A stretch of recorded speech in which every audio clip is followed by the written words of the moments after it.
Iskando chine chimene chili ku government iku kuchokera 2012 mpaka 2014 2016 amalawi ena mudziwa kuti kandi ndani anali president mu zaka zimenezo tikuifufuzabe nkhaniyo koma amalawi ena opusa anatenga dziko la Malawi dzina la dziko la Malawi ndikuligulitsa kwa azungu ndikumagulira mafuta ku Nigeria ngati mafuta awo ikugula ndi Malawi.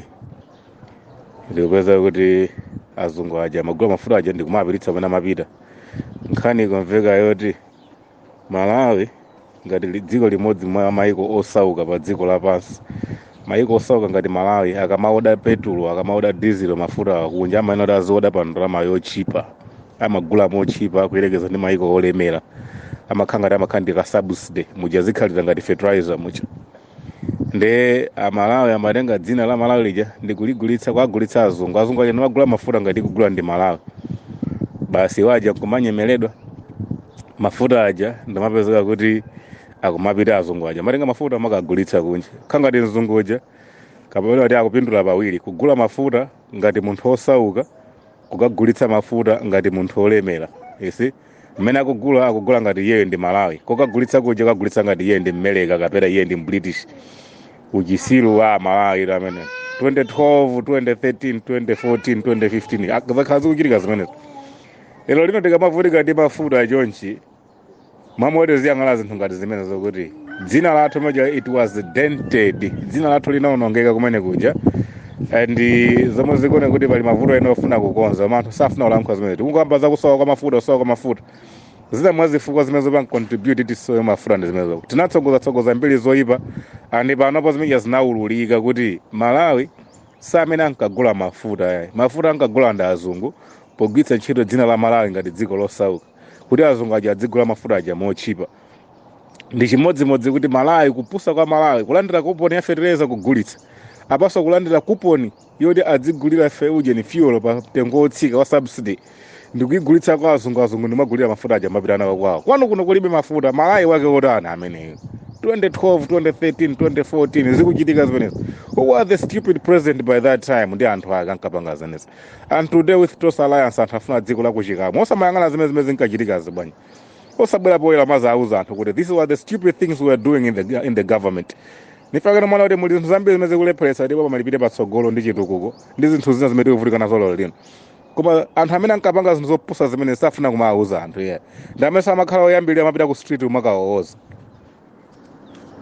Mwari kuuza ndikamafika 2025 kudzera pa Whispers of the Strangers anthu ena mudzamu atame chitukuuzani straight. The government is rotten.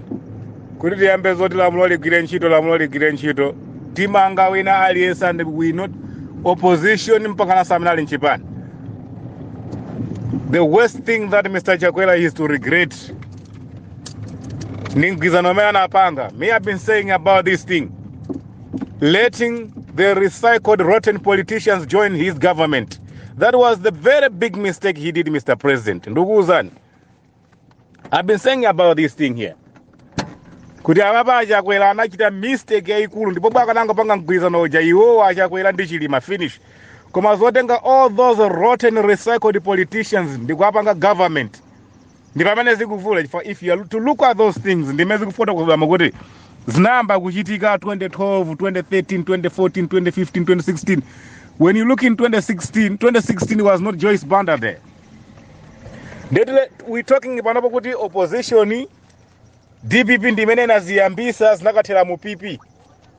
And mina sokubasa even to be the DPP of Peter Mutharika as well.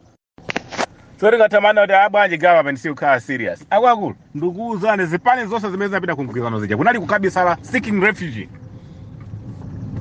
Tikalowa mboma milandu Ulayote akalowa mboma milandu yawo yose yakatangale boma likathandize kuaphimba. But those people they were rotten. Anakalowa kutosa lanse kujali anthu owola. Anthu tali ndi milandu yoti mwina mwake ulakhozo kafera kundenda anthu amenachi. Koma pa Whispers of the Stranger tifufuza zonsezo anthu zibwera poyera adziwike kuti kodi anaononga dziko ndani. Ndi dziko anaononga anthu ena lero lino zikukhala kuti it's a must and a force kwa munthu wina ake kuti in 12 months akhale kuti zonse zija zinthu zoti anthu akhala mukuziononga for over 50 years ka 25 years mukufuna kuti in 16 months munthu akhale wazikonza zatheka zimenezozo. Kugulitsa kuponi zona dziko la Malawi kugulitsa kuponi aufiti chani aufiti